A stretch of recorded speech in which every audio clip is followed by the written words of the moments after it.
Hello friends, welcome to Ainu's kitchen and vlogs. നമ്മൾ വന്നിട്ടുള്ളത് ഒരു വിഷമമുള്ള ഒരു കാര്യം നിങ്ങളായിട്ട് സംസാരിക്കാനാണ്. അർജുനെ ഇന്ന് കാണാതായിട്ട് 12 ദിവസം ആവുന്നു അല്ലെ.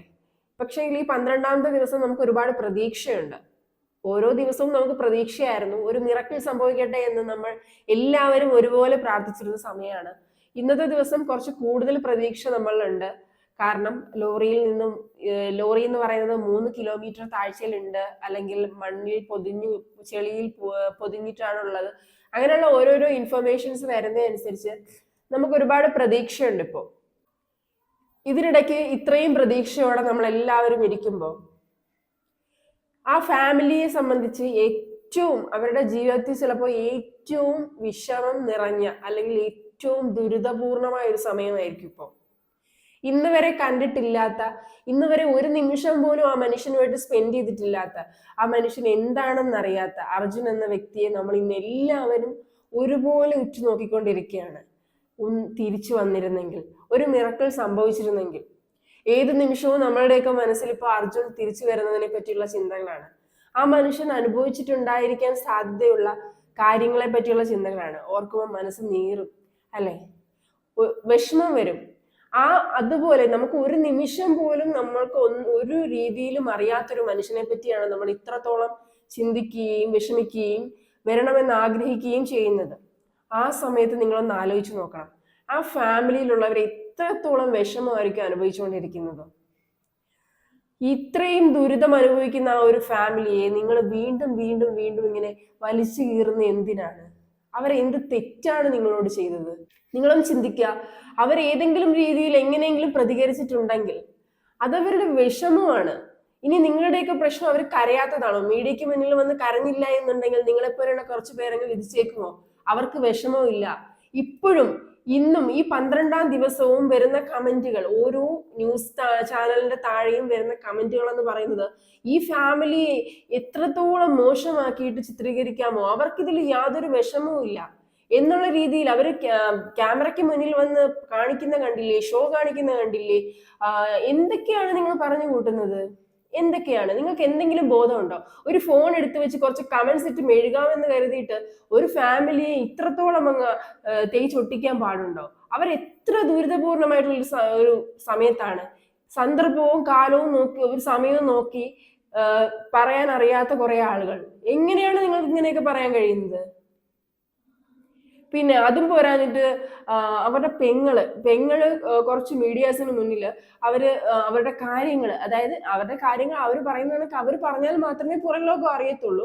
അവർ പറഞ്ഞപ്പോഴത്തേനും അവർ അഹങ്കാരിയായി മാറി. അല്ലെങ്കിൽ നമ്മുടെ സമൂഹത്തിൽ ഒരു പെണ്ണ് കുറച്ച് സ്ട്രോങ് ആയിട്ട് നിന്ന് കഴിഞ്ഞാൽ അവളെ അന്നേരം അഹങ്കാരിയാക്കിക്കണം. അതിനിപ്പോ സന്ദർഭമോ കാലോ സമയമോ ഒന്നും നോക്കേണ്ട കാര്യമില്ല. അവൾ അന്നേരം അഹങ്കാരിയായി മാറിക്കഴിഞ്ഞു. അവൾ ഷോ കാണിക്കാൻ വേണ്ടി ഇറങ്ങിയിരിക്കുന്നവളായി കഴിഞ്ഞു. നിങ്ങളൊന്ന് ആലോചിച്ച് വെക്കുക. നിങ്ങൾക്കൊക്കെ ഇത്രയും വിഷമം ഉണ്ടെങ്കിൽ ഒരു കൂടപ്പറപ്പിന്റെ കാര്യമാണ് പറഞ്ഞുകൊണ്ടിരിക്കുന്നത്. അവർക്ക് എത്ര വിഷമം ഉണ്ടായി കാണും. ഇപ്പോ ആ അമ്മയ്ക്ക് മീഡിയാസിന് മുന്നിൽ വന്ന് സംസാരിക്കാൻ ശരിക്കും പറഞ്ഞാൽ പേടിയാണ്. കാരണം ആ വീഡിയോ എടുത്തിട്ട് അതിനെ ട്രോളാനും അവിടെ ഇവിടെയും കട്ട് ചെയ്ത് റേറ്റിങ്ങിന് വേണ്ടിയിട്ട് പല വീഡിയോസും ഇട്ട് അവരെ എന്താണ്, ഏത് രീതിയിലാണ് അവരെ ആക്കിക്കൊണ്ടിരിക്കുന്നത്? നിങ്ങളൊന്ന് നിങ്ങൾക്ക് മിനിമം കോമൺ സെൻസ് ഇല്ലേ? മീഡിയാസിന് മുന്നിൽ വന്നവർക്ക് ഷോ കാണിക്കാനാണെങ്കിൽ കുറച്ച് കരഞ്ഞാൽ മതി. ഇപ്പൊ കാണിക്കേണ്ട ഷോ അതാണ്. ഒരു മകനെ അല്ലെങ്കിൽ ഒരു ഭർത്താവിനെ അല്ലെങ്കിൽ ഒരു സഹോദരനെ കാണാതായ വിഷമത്തിൽ നിൽക്കുന്നവർക്ക് ഷോ കാണിക്കാൻ പറ്റിയത് കരച്ചിലാണ്. അവരിപ്പോ ശരിക്കും നല്ല സ്ട്രോങ് ആയിട്ട് നിൽക്കുകയാണ്. അവർക്ക് പ്രതീക്ഷയുണ്ട്. ആ പ്രതീക്ഷയിൽ നമ്മൾ എന്താ ചെയ്യേണ്ടതെന്നറിയോ? 100% സപ്പോർട്ടാണ് കൊടുക്കേണ്ടത്.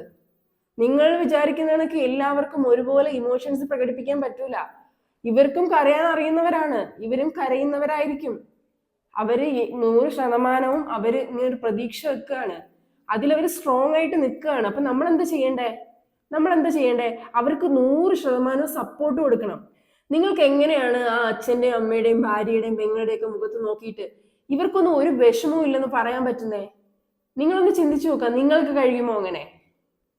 നിങ്ങൾ ചിലപ്പോൾ കരഞ്ഞ് പ്രകടിപ്പിക്കുന്നവരായിരിക്കും. ഈ കമന്റ് ബോക്സിൽ കടന്ന് മെഴുകുന്ന എല്ലാവരും കരഞ്ഞ് പ്രകടിപ്പിക്കുന്നവരായിരിക്കും. ആ കരയുന്നവരെക്കാളും 100 മടങ്ങ് വിഷമം ചിലപ്പോൾ ഉള്ളിൽ കരയാതിരിക്കുന്നവരുടെ മനസ്സിലുണ്ടാവും. എല്ലാവർക്കും കരഞ്ഞ് പ്രകടിപ്പിക്കാൻ കഴിയില്ലടോ. അത് ആദ്യം മനസ്സിലാക്ക്.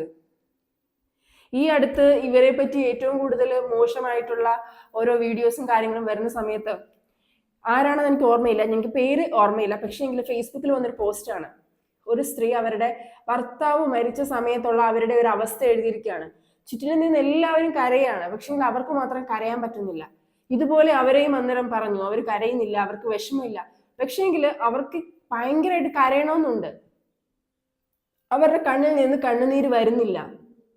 അവരെത്ര ശ്രമിച്ചിട്ട് അവർക്ക് കരയാൻ പറ്റുന്നില്ല. അവർ ആ ഒരു സ്റ്റേജിലേക്ക് മാറിക്കഴിഞ്ഞു. അവരതിന് അവസാനം ട്രീറ്റ്മെന്റ് എടുത്തു. കാരണം ദിവസങ്ങളായിട്ടും അവർക്ക് കരയാൻ പറ്റുന്നില്ല, അവരുടെ കണ്ണ് നിറയുന്നില്ല. പക്ഷേങ്കിൽ ഉള്ളിലൊരു സ്ഫോടനം പോലെ നടന്നുകൊണ്ടിരിക്കുകയാണ്. അവരുടെ വിഷമം ഇങ്ങനെ മനസ്സിൽ ഇങ്ങനെ ഇതായിക്കൊണ്ടിരിക്കുകയാണ്. പക്ഷേങ്കിൽ അവർക്കത് പ്രകടിപ്പിക്കാൻ കഴിയുന്നില്ല, അവരുടെ കണ്ണ് നിറയുന്നില്ല. അവസാനം ഒരു ട്രീറ്റ്മെന്റ് എടുത്തു. അവർക്ക് കരയാൻ പറ്റുന്നില്ല എന്ന് പറഞ്ഞിട്ട് ഒരു ട്രീറ്റ്മെന്റ് എടുത്തു. അതിനുശേഷം ഒരു ദിവസം രാത്രി അവര് ഭയങ്കരമായിട്ട് പൊട്ടിക്കരയാണ്. ആ സമയത്ത് അവർക്ക് അവരെ നിയന്ത്രിക്കാൻ പറ്റുന്നില്ല. അപ്പൊ വീട്ടിലുള്ളവർ അവരെ സമാധാനിക്കുകയാണ്, കരയണ്ട എന്ന് പറഞ്ഞിട്ട് സമാധാനിപ്പിക്കുമ്പോൾ അവരുടെ കുഞ്ഞു പറയാണ്, അവരുടെ മോള് പറയാണ്, കരയട്ടെ, അമ്മയ്ക്ക് ആവശ്യമുള്ള അത്രയും കരയട്ടെ. അതാണ് ഓരോരുത്തരുടെ അവസ്ഥ. അപ്പം ചുറ്റും നിന്ന് നോക്കുന്നവർക്ക് എന്താണ്, അവർ കരയുന്നില്ല. അവർ കരഞ്ഞാൽ മാത്രമേ അവർ സങ്കടമുള്ളവരാവുള്ളൂ. നമ്മൾക്ക് കരയുന്നവർക്ക് ഒരു കാര്യമുണ്ട്, നമ്മൾ കരഞ്ഞു കഴിയുമ്പോൾ ഒരു പെർസെൻറ്റേജ് നമ്മുടെ മനസ്സിന്റെ ഒരു ഭാരം അത് ഇറക്കി വെക്കാൻ പറ്റും. ഈ കരയാൻ പറ്റാത്തവരുടെ അവസ്ഥകളും ചിന്തിച്ച് നോക്കിയിട്ടുണ്ടോ? അവർക്ക് അതും കൂടി കിടന്നിട്ട് ആകെ ഒരു വല്ലാത്ത അവസ്ഥയിലായിരിക്കും. ആ നിമിഷമാണ് നമ്മളെ കൊണ്ട് പറ്റുന്ന രീതിയിലും കൂടെ അവരെ മോശമായി ചിത്രീകരിച്ചുകൊണ്ടിരിക്കുന്നത്. ഇപ്പൊ ശരിക്കും നമ്മൾ എല്ലാവരും ഇങ്ങനെ ഉറ്റു നോക്കിക്കൊണ്ടിരിക്കുകയാണ്, അർജുൻ തിരിച്ചു വരും, ഒരു മിറക്കിൾ സംഭവിക്കുമെന്ന് തന്നെ വിശ്വസിക്കാനാണ് നമുക്ക് എല്ലാവർക്കും ആഗ്രഹം. ആ സമയത്ത് അവരെ സപ്പോർട്ട് ചെയ്യുക, ആ ഫാമിലിയെ മാക്സിമം സപ്പോർട്ട് ചെയ്യുക. നമ്മളെ കൊണ്ട് സത്യം പറഞ്ഞാൽ ഒന്നും അവർക്ക് വേണ്ടി ചെയ്യാൻ പറ്റില്ല. നമുക്ക് പ്രാർത്ഥിക്കുന്നതിനപ്പുറം അവർക്ക് വേണ്ടി ഒരു കാര്യങ്ങളും ചെയ്യാൻ പറ്റില്ല. ആ സമയത്ത് അവരെ കുത്തി നോവിക്കാതിരിക്കുക, അതാണ് അവർക്ക് വേണ്ടി ചെയ്യാൻ പറ്റുന്ന ഏറ്റവും വലിയ കാര്യം.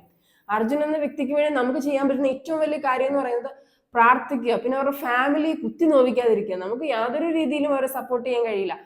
ഈ ഒരു രീതിയിലെങ്കിലും നിങ്ങൾ സപ്പോർട്ട് ചെയ്യുക, അവരെ കുത്തി നോവിക്കാതിരിക്കാൻ വേണ്ടി ശ്രദ്ധിക്കുക. അതായത് ഒരു കുഞ്ഞിനെ നഷ്ടപ്പെടുന്ന സമയത്ത് ഒരു അമ്മ ആഗ്രഹിക്കുന്നതെന്ന് വെച്ച് കഴിഞ്ഞാൽ, ഇപ്പൊ ഒരു അമ്മയായാലും സഹോദരി ആയാലും അല്ലെങ്കിൽ ഒരു ഭാര്യ ആയാലും അച്ഛനായാലും എല്ലാവരും ആഗ്രഹിക്കുന്നതെന്ന് വെച്ച് കഴിഞ്ഞാൽ അവർക്ക് ഏറ്റവും കൂടുതൽ ഇതിനെ കണ്ടെത്താൻ വേണ്ടി ഏറ്റവും കൂടുതൽ എഫേർട്ട് പോലീസ് ആയാലും സേനയായാലും ഇട്ട് ഏറ്റവും കൂടുതൽ ഫെസിലിറ്റീസ് കൊണ്ടുവന്ന എത്രയും വേഗം കണ്ടുപിടിക്കുക എന്നുള്ളതാണ്. അവിടെ ഒരു ഇഴച്ചിൽ അനുഭവപ്പെടുന്ന സമയത്ത് ഇവർക്ക് വൈകാരികമായിട്ട് തോന്നുന്ന ഓരോ കാര്യങ്ങളാണ് ഇവർ പറയുന്നത്. നിങ്ങൾ ആ ഒരു സമയത്തെ പരിഗണിക്കാൻ, അവർക്ക് ദേഷ്യം തോന്നാം, അവർക്ക് വിഷമം തോന്നാം, അവരുടെ അവസ്ഥയാണത്. ആ സമയത്ത് ഇവർക്ക് ആരെയും അപമാനിക്കണമെന്നില്ല, ഒരു ഫോഴ്സിനെ അവർക്ക് അപമാനിക്കണമെന്ന് കാണില്ല. അവർക്ക് ആകെയുള്ള ഒരു ആഗ്രഹം എന്ന് പറയുന്നത് തന്റെ കുഞ്ഞിനെ എത്രയും പെട്ടെന്ന് കിട്ടണം, അങ്ങനെ ഒരു ആഗ്രഹം മാത്രമേ ഉള്ളൂ. ആ സമയത്താണ് നമ്മൾ സേനയെ അപമാനിച്ചു അല്ലെങ്കിൽ പോലീസ് ഫോഴ്സിനെ അപമാനിച്ചു എന്നൊക്കെ പറഞ്ഞിട്ട് നമ്മൾ പുതിയ വീഡിയോസ് ഇറക്കിക്കൊണ്ടിരിക്കുകയാണ്, അവരെ തേച്ചൊട്ടിച്ചുകൊണ്ടിരിക്കുകയാണ്. എങ്ങനെ കഴിയുന്നു എന്നുള്ളതാണ്. നിങ്ങൾക്കൊക്കെ എങ്ങനെയാണ് ഇതിനെ കഴിയുന്നത്? എത്രയോ ആൾക്കാരാണ് കരഞ്ഞ് വിഷമിച്ച് ആ സ്ഥലത്ത് തന്നെ എത്രയോ ആൾക്കാർ ഇതിനു വേണ്ടി കഷ്ടപ്പെടുന്നുണ്ട്. പോലീസിനെ സംബന്ധിച്ചും ഫോഴ്സിനെ സംബന്ധിച്ചും അവർ ചിലപ്പോൾ കൊടുക്കാവുന്നതിന്റെ ഏറ്റവും കൂടുതൽ എഫേർട്ട് ഇടുന്നുണ്ടാവും. നമ്മളെല്ലാവരും ചിന്തിക്കുന്ന ഒരു കാര്യമുണ്ട്, ഇപ്പോ ഈ 10 ദിവസം കഴിഞ്ഞ് കൊടുത്ത ആ ഒരു ഇതിനു വേണ്ടിയിട്ട് കൊടുത്തിട്ടുള്ള, അതായത് ഒരുപാട് ഫെസിലിറ്റീസും കാര്യങ്ങളും ഇപ്പൊ കൊണ്ടുവന്നിട്ടുണ്ട്. അത് ഈ 10 ദിവസം മുന്നേ കൊണ്ടുവന്നിരുന്നെങ്കിൽ, അല്ലെങ്കിൽ ഇത് തുടക്കത്തിലേ ഇങ്ങനെയൊക്കെ ചെയ്തിരുന്നെങ്കിൽ ഒരുപക്ഷെ നേരത്തെ കിട്ടിപ്പോയേനെ എന്നുള്ള ചിന്ത നമുക്ക് എല്ലാവർക്കും ഉണ്ട്. അതുപോലെയുള്ള ചില വൈകാരിക കാര്യങ്ങളാണ് അവരും പറഞ്ഞുകൊണ്ടിരിക്കുന്നത്. അതിനവരെ ക്രൂശിക്കാതിരിക്കുക. അവരുടെ ഒരു മാനസികമായിട്ട് തകർന്നിരിക്കുന്ന സമയമാണ്, അവർക്ക് എന്ത് പറയണം എന്ന് അറിയാതിരിക്കുന്ന സമയമാണ്. ആ സമയത്ത് അവരുടെ വാക്കുകൾ എങ്ങനെ എടുത്തിട്ട് പോസ്റ്റ്മോർട്ടം ചെയ്യാതെ അവരെ സപ്പോർട്ട് ചെയ്യുക. അവര് മീഡിയക്ക് മുന്നിൽ വന്ന് കരയാത്തതാണോ നിങ്ങളുടെ പ്രശ്നം?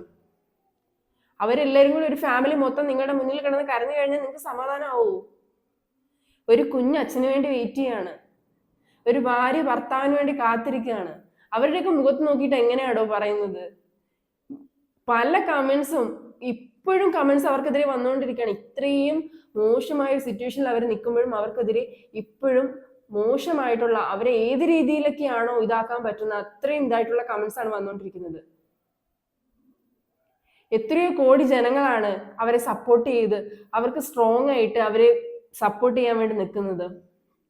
ആ സമയത്താണ് നിങ്ങളെപ്പോലെയുള്ള കുറച്ചു പേര് സത്യം പറഞ്ഞാല് നാണക്കേട് ഉണ്ടാകുന്ന രീതിയിലാണ് പെരുമാറിക്കൊണ്ടിരിക്കുന്നത്. ഇനിയെങ്കിലും ഓരോരുത്തരുടെയും സിറ്റുവേഷൻസ് മനസ്സിലാക്കിയിട്ട് പ്രതികരിക്കാൻ ശ്രമിക്കുക. നമ്മൾക്ക് എവിടെയെങ്കിലും ഇരുന്നൊരു മൂലയ്ക്ക് ഇരുന്ന് ഈ ഫോണിനകത്ത് കുറച്ച് ടൈപ്പ് ചെയ്ത് കഴിയുമ്പോൾ, ഒരു കമന്റ് ഇട്ട് കഴിയുമ്പോൾ, ഒരു വീഡിയോ ചെയ്ത് കഴിയുമ്പോൾ നമ്മളുടെ എല്ലാം കഴിഞ്ഞു. ഇത് കാണുന്നവരുടെ മാനസികാവസ്ഥ നിങ്ങൾ മനസ്സിലാക്കണം. ഈ സമയത്ത് അവരെ ക്രൂശിക്കേണ്ട സമയമല്ല. അതുകൊണ്ട് ദയവ് ഇത് ഇനിയെങ്കിലും ഈ ഒരു കമന്റ് സെക്ഷനിൽ വന്നിട്ടുള്ള അവർക്കെതിരെയുള്ള ഈ ഒരു കമന്റ്സ് ഉണ്ടല്ലോ, അതൊന്ന് നിർത്തുക. നിങ്ങൾ മനസ്സൊരുക്കി പ്രാർത്ഥിക്കുക. നിങ്ങൾ മാക്സിമം അവർക്ക് ചെയ്തു കൊടുക്കാൻ പറ്റിയ ഏറ്റവും വലിയ സപ്പോർട്ടാണത്. അത് ചെയ്യേ. അവർക്ക് ഷോ കാണിക്കാൻ ഇപ്പൊ കരഞ്ഞു തീർക്കുകയാണെന്നുണ്ടെങ്കിലാണ് ഷോ കാണിക്കല്. ഇപ്പൊ അവർ സ്ട്രോങ് ആയിട്ട് നിൽക്കുകയാണ്. അവർക്ക് സപ്പോർട്ട് ചെയ്യേ. നമ്മളെല്ലാവരും ആഗ്രഹിക്കുന്നത് പോലെ ഒരു മിറക്കിൾ സംഭവിക്കട്ടെ. ഇന്നത്തെ ദിവസം നമുക്ക് അങ്ങനെ ഒരു ശുഭ പ്രതീക്ഷ ഉണ്ട്. അങ്ങനെ ഒരു ശുഭ വാർത്ത തന്നെ കേൾക്കട്ടെ എന്ന് വിചാരിച്ചു നമ്മൾ ഈ വീഡിയോയുടെ വൈൻഡപ്പ് ചെയ്യാണ്. അപ്പൊ അടുത്ത വീഡിയോ വരുന്നത് വരെ ബൈ.